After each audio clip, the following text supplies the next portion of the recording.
तो ब्रेक के बाद आपका स्वागत है। बढ़ते खबरों में आगे। ठेकों में कमीशन खोरी की राशि की मनी लॉन्ड्रिंग के आरोप में गिरफ्तार ग्रामीण विकास मंत्री आलमगीर आलम से ईडी की रिमांड अवधि आज समाप्त हो गई। तो कोर्ट में पेशी के बाद उन्हें होटवार जेल भेज दिया गया। कोर्ट ने पिछली बार 3 दिन की रिमांड अवधि बढ़ाई थी। 14 दिनों तक ईडी ने रिमांड पर लेकर उनसे पूछताछ की है। इस दौरान उनके पीएस रहे संजीव लाल, उसके नौकर जहांगीर आलम और आईएएस मनीष रंजन से भी आमने सामने बिठाकर सवाल जवाब किए गए। टेंडर कमीशन फर्जीवाड़ा मामले में कई राज खुल रहे हैं।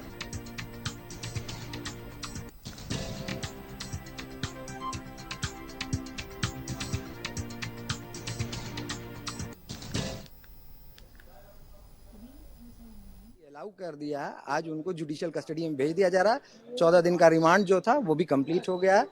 हम लोग का था कि जो मेडिकल एड जो मिल रहा है बहुत जरूरी है उनके लाइफ को देखते हुए, एज को देखते हुए, तो कोर्ट ने उसको अलाउ कर दिया है और जेल सुपरिटेंडेंट को डायरेक्शन है कि मेडिकल एड इनको मिले।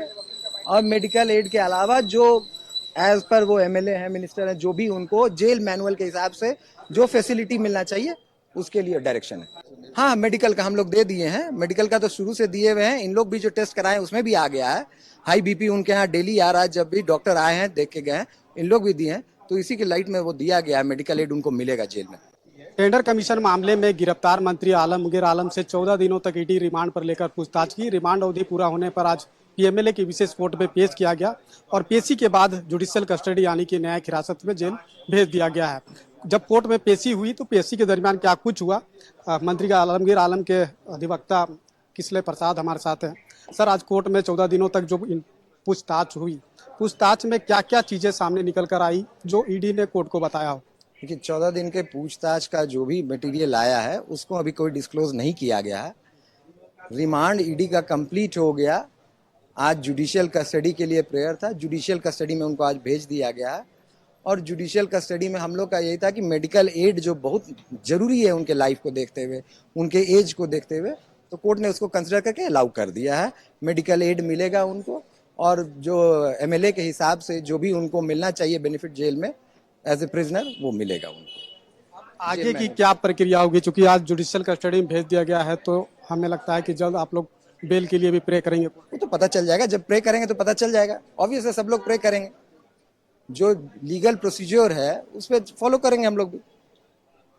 14 दिनों की पूछताछ में ये बातें सामने निकल कर आई कि आलमगीर आलम के जो एसडी है संजीव लाल और उनके नौकर जहांगीर आलम के ठिकाने से जो पैसा मिला है वह पैसा कहीं ना कहीं टेंडर कमीशन के तौर पे जो वसूली की गई थी उसमें मंत्री आलमगीर आलम का भी जो है वो पैसा है। इस तरह का एलिगेशन जो लगाया जा रहा था, इसमें कितनी सच्चाई? देखिए, इसमें कोई सच्चाई नहीं है। उस पैसे से आलमगीर आलम साहब को कोई लेना देना नहीं।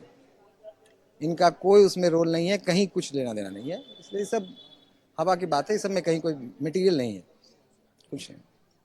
तो कोई भी वैसा ठोस एविडेंस नहीं है जैसा कि मंत्री आलमगीर आलम के जो वकील है किसले प्रसाद उन्होंने बताया।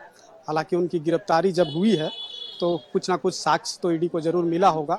और जिस तरीके से 2 दिनों की पूछताछ के बाद 14 मई और 15 मई को ईडी ने मंत्री आलमगीर आलम को समन जारी कर बुलाया था पूछताछ की, और पूछताछ के बाद 15 मई को ईडी ने गिरफ्तार किया। गिरफ्तार करने के बाद पहली बार 6 दिनों की रिमांड पर लेकर पूछताछ की, फिर 5 दिन और बढ़ाई गई और फिर 5 दिन के बाद 3 दिन और बढ़ाई गई। अब ईडी की जिस तरीके से कार्रवाई और जांच चल रही है, इसके लिए आने वाले समय में देखना होगा कि कौन कौन ऐसे लोग हैं जो ईडी के रडार पर आ सकते हैं। अपने सहयोगी विकी के साथ मैं दीपक उरांव।